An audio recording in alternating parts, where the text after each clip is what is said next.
la base d'un état de droit, c'est le respect de la loi. On ne touche pas la Constitution. Respectons l'ordre établi par le peuple, dont l'ordre constitutionnel. Toujours bien. 2028, élection conformément à la Constitution. C'est ça l'ordre constitutionnel.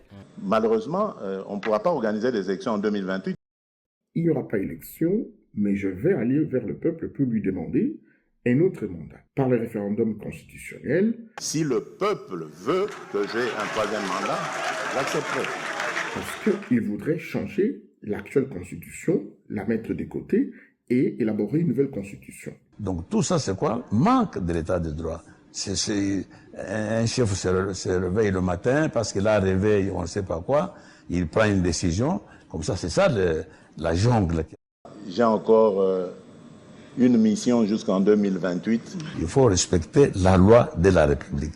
Le président de la République est élu au suffrage universel direct pour un mandat de 5 ans, renouvelable une seule fois. Il s'ensuit que tout président ayant épuisé le deuxième mandat ne peut plus en briguer un troisième. Ça, c'est tout le monde. Tout le monde doit se soumettre à la loi. C'est ça que j'ai dit. Il ne faut pas que ce soit les uns qui se soumettent, d'autres qui sont au-dessus de la loi.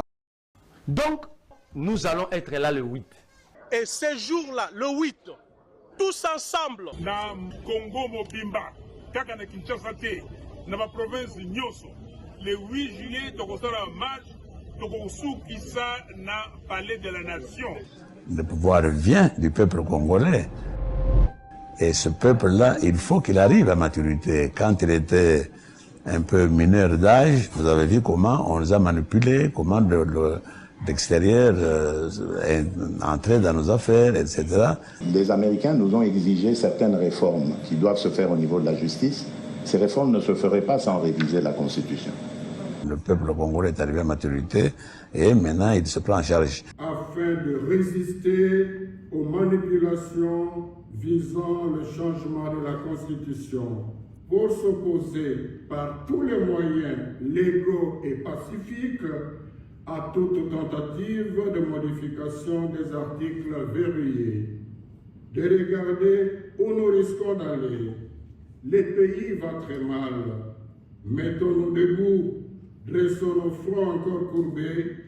Il est impérieux de nous impliquer nous-mêmes, de prendre notre destin en main, sinon notre avenir sera hypothéqué pour longtemps.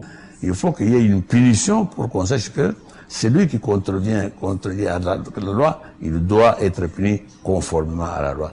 Ça doit entrer dans notre culture. Et pour la jeunesse, c'est important pour l'avenir du pays, pour qu'on sache que personne ne peut se conduire comme il entend au Congo. Il y a des lois qu'on doit respecter.